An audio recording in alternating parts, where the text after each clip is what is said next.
மேடையில் அமர்ந்திருக்கக்கூடிய எல்லா பெரியவங்களுக்கும் என்னுடைய வணக்கத்தை தெரிவிச்சுக்கிறேன். வணக்கம் சார். இது நான் ஜஸ்ட்டு ஷார்ட்டாக இந்த ஆல்பம் வந்து எப்படி உருவாக்கணுன்ற ஒரு எண்ணம் ஏற்பட்டுச்சுன்றதை மட்டும் சொல்லிவிட்டு என்னுடைய ஒரு ப்ரொஃபவுண்ட் தேங்க்ஃபுல்னஸ் எல்லாருக்கும் என்னுடைய நன்றியை வந்து தெரிவிச்சுக்கலாம்னு நினைக்கிறேன். இதை ஒரு ஆப்பர்ச்சுனிட்டியாக எடுத்துகிட்டு சின்ன வயசில் வந்து என்னுடைய பாட்டி எங்கள் ஊரில் நாகர்கோயில், எனக்கு சொந்த ஊர் நாகர்கோயிலில் எங்களுடைய பாட்டியை நாங்கள் அப்பா அம்மான்னு கூப்பிடுவோம். எங்கள் அப்பா அம்மா சொன்ன ஒரு கதை, அந்த கதை வந்து நமக்கு சின்ன வயசில் ரொம்ப மனசில் ரொம்ப ஆழமாக பதிஞ்சிருந்த ஒரு கதை. அது ரொம்ப நாளாக வந்து அதை உள்ளுக்குள்ளேயே யோசிச்சுட்டு இருக்கிறப்ப எப்போமாவது ஒரு வாய்ப்பு கிடைக்கிறப்ப நம்ம அதை பப்ளிஷ் பண்ணணும்னு நினச்சேன்.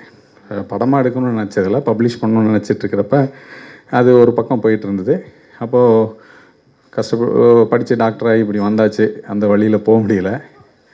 நிறைய பழக்கம் ஏற்படுறப்ப இசைத்துறையில் உள்ள ஒரு ரொம்ப ஒரு 25-30 வருஷம் ஃபேமஸான ஒரு கிட்டாரிஸ்ட், ரொம்ப ஃபேமஸ் கிட்டாரிஸ்ட். அவங்க நம்ம கேட்குற நிறைய பாடல்கள் வந்து அவங்க வாசித்தது தான் பழைய காலத்தில், எம்எஸ்வி சார் காலத்துலேருந்து.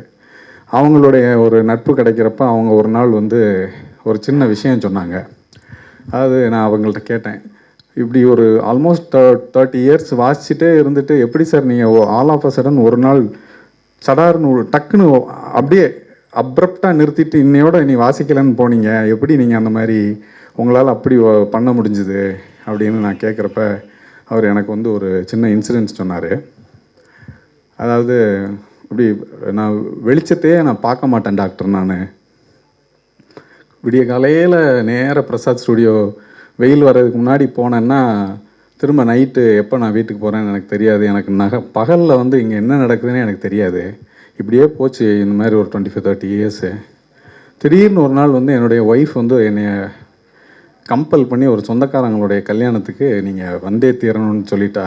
நான் அவ்வளோ நாள் ரொம்ப டாட்ஜ் பண்ணிகிட்டு இருந்தேன். பட்டு அந்த தடவை என்னால் முடியலை. நான் வந்து அந்த மேரேஜுக்கு போகணுன்ற மாதிரியான ஒரு சூழ்நிலை ஏற்பட்டதுனால நான் ஸ்டூடியோக்கு போயிட்டு ஒரு ஃபஸ்ட்டு கால் ஷீட்லாம் முடிச்சுட்டு காரில் வீட்டுக்கு போகிறேன். நான் வீட்டுக்கு போகிறப்ப ஜெமினி ஃப்ளைஓவரில் பயங்கர டிராஃபிக்கு, ரொம்ப டிராஃபிக்காக. என்னடா இவ்வளோ டிராஃபிக்காக நின்றுட்டுருக்கு. நான் கார் கண்ணாடி, அப்போ ப்ரீமியர் பத்மினி கார் கண்ணாடியை இறக்கி விட்டுட்டு பக்கத்தில் ஒரு ஆட்டோக்காரர் இருந்தார். அவர்கிட்ட ஏன்பா இது இவ்வளோ டிராஃபிக் ஜாமாக இருக்குதுன்னு நான் கேட்டேன். அப்போ அவன் என்னை எப்படி மேலேயும் கீழையும் பார்த்துட்டு, ஏன்பா நீ என்ன இவ்வளோ நாள் உள்ளே இருந்துட்டு வந்தியா, டெய்லி இங்கே இப்படி தானப்பா இருக்குது அப்படின்னு சொன்னான் அந்த ஆட்டோக்காரர் சொன்னார். நான் அப்படியே யோசிச்சுட்டே போகிறேன், உலகத்தில் இப்படிலாம் நடந்துகிட்ருக்கு போல், நமக்கு ஒன்றும் தெரியலன்ட்டு. வீட்டுக்கு போனவுடனே என் ஒய்ஃபை வந்து கிளம்பாமல் இருக்கிறா. கல்யாணத்துக்கு போகணும், ஆனால் அவள் கிளம்பவே இல்லை. ஏமா இன்னும் கிளம்பலை அப்படின்னு கேட்குறப்ப, என்னத்தை கட்டிட்டு போகிறது கல்யாணத்துக்கு அப்படின்னு அவள் என்கிட்ட கேட்டா. வார்ட்ரோப்பில் ஒரு 400 பட்டு சேலை இருக்குது சார் எங்கள் வீட்டில். 400 பட்டு சேலை இருக்குது. பெட்டில் ஃபுல்லாக ஏகப்பட்ட பட்டு சேலை எப்படி பரப்பி போட்டுட்டு என்னத்தை நான் கட்டிட்டு போகிறது அப்படின்னு அவள் கேட்டோன்னே எனக்கு அது ஒரு மனசில் வந்து ஒரு பெரிய ஒரு தாக்கத்தை உண்டு பண்ணிச்சு. மனுஷனுடைய ஆசை வந்து எந்த அளவுக்கு இருக்குது.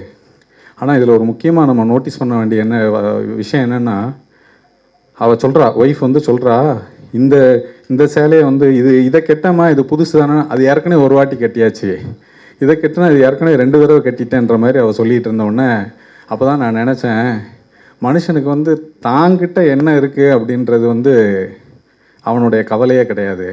அடுத்தவங்கிட்ட இல்லாதது என்னது என்கிட்ட இருக்குன்றது தான் மனுஷனுடைய ஒரு முக்கியமான ஒரு கவலையாக இருக்குன்றது அன்னைக்கு நான் ஃபீல் பண்ணேன்.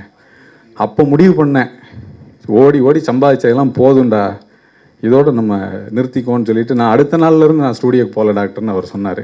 ஸோ இந்த விஷயத்தெல்லாம் நான் மனசுக்குள்ளே வச்சுட்டு இருக்கிறப்ப எனக்கு தோணிச்சு, சரி நம்மளுடைய ஆசைன்றது வந்து ஒரு சாதாரண பேராசை, இப்படி வாழ்கிற வரைக்கும் இப்படியே இருக்கிறியடா, நீ போகிறப்ப என்னத்தை கொண்டு போகிற, ஒரு 6 அடி நிலந்தானே உனக்கு சொந்தம் அப்படின்னு தான் எல்லோரும் சொல்லிகிட்டு இருப்பாங்க. ஆனால் மனுஷனோட ஆசை அந்த 6 அடி நிலத்தோடு போகிறதில்ல. அதையும் தாண்டி அவனுடைய ஆசை வந்து ஒரு பேராசையாக இருக்குது, பேயாசையாக இருக்குது அப்படின்ற ஒரு தாட் வந்தது. அதை பேஸ் பண்ணி தான் இதை எடுக்கணும் அப்படின்னு நினச்சி எங்கள் பாட்டி சொன்ன கதையோட சில கருத்துக்களெல்லாம் சேர்த்து நான் இதை பண்ணேன். ஆரிஷ் வந்து இதில் ரொம்ப உறுதுணையாக இருந்து இதை ஒரு நல்லபடியாக நடத்தி கொடுத்துருக்காரு. அதனால் அவருக்கு என்னுடைய நன்றி. அவர் நல்லா வளரணுன்றது என்னுடைய வாழ்த்துக்கள். அப்புறம் இதில் வந்து நான் ரொம்ப இண்டிவிஜுவலாக நிறைய பேருக்கு தேங்க் பண்ண வேண்டியிருக்கு. ரொம்ப டைம் எடுத்துக்கலாம். இருந்தாலும் ரொம்ப முக்கியமான ஒரு நபர்னு நான் எனக்கு ஒரு இதில் ஒரு உத்வேகமாகவும் ஒரு சகோதரன் மாதிரி முழுசாக தோள் கொடுத்து என்னை நீங்கள் இதை பண்ண முடியும்னு எனக்கு ரொம்ப இதாக கொடுத்துட்டு இருந்தது வந்து சிம்புதேவன் சாருக்கு வந்து என்னுடைய நன்றிகள். அப்புறம் விசட் துரை சார், இன்னொரு சார், அவர் வந்து அவங்கெல்லாம் பெரிய ஜாம்பவான்கள்.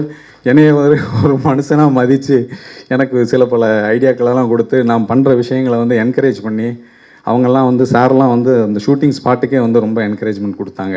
ஸோ அவங்களுக்கு நான் ரொம்ப கடமைப்பட்டிருக்கேன்.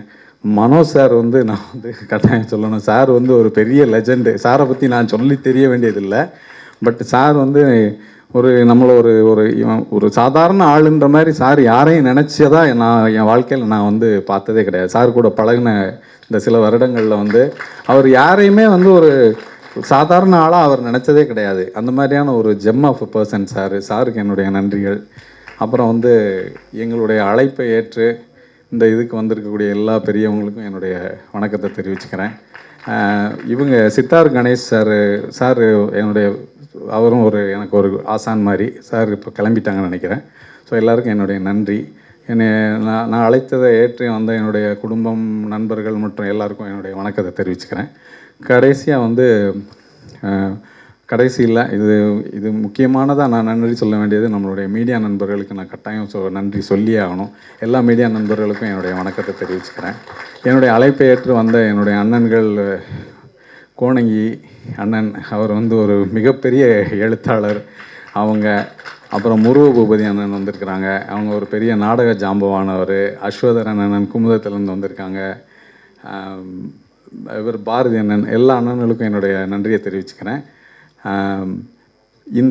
இந்த படைப்பை வந்து ரெடி பண்ணிவிட்டு நான் அப்புறம் சரிகமாவில் அப்ரோச் பண்ணப்போ அது சிம்புதேவன் சார் கொடுத்த ஒரு இதில் சார் வந்து இது நல்லா இருக்குது அப்படின்னு சொன்னதை நான் இதாக எடுத்துகிட்டு நான் போய் அப்புறம் அவங்கள அப்ரோச் பண்ணி சரிகமாவில் மிஸ்டர் ஆனந்த் அப்ரோச் பண்ணப்போ அவர் வந்து இதை வந்து ஏற்றுக்கொண்டு இதை சரிகமாவில் வெளியிடுறதுக்கு அவர் மனப்பூர்வமாக வந்து இதை ரொம்ப ஹெல்ப்ஃபுல்லாக வந்து இப்போ இன்றைக்கி இது சரிகமாவில் ரிலீஸ் ஆகிற அளவுக்கு வந்திருக்குது.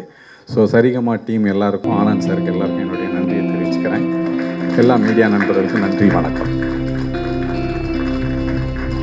Mano sir, to please do the honors of launching, and all the dignitaries on the dais will be getting the copy of the music album.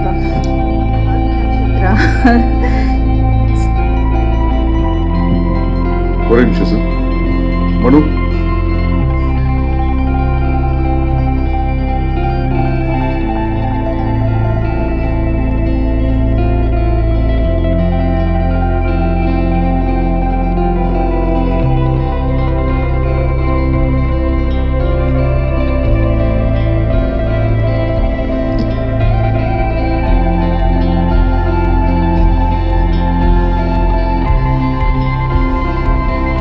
ரெடிமா? ஒரு நிமிஷம்.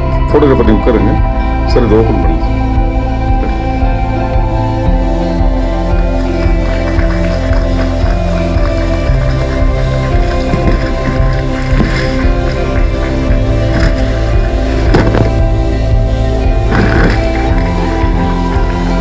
சார். ஒரு நிமிஷம் டாக்டர், பின்னாடி ஃபர்ஸ்ட் விஷுவல்ஸ் ரெடிமா?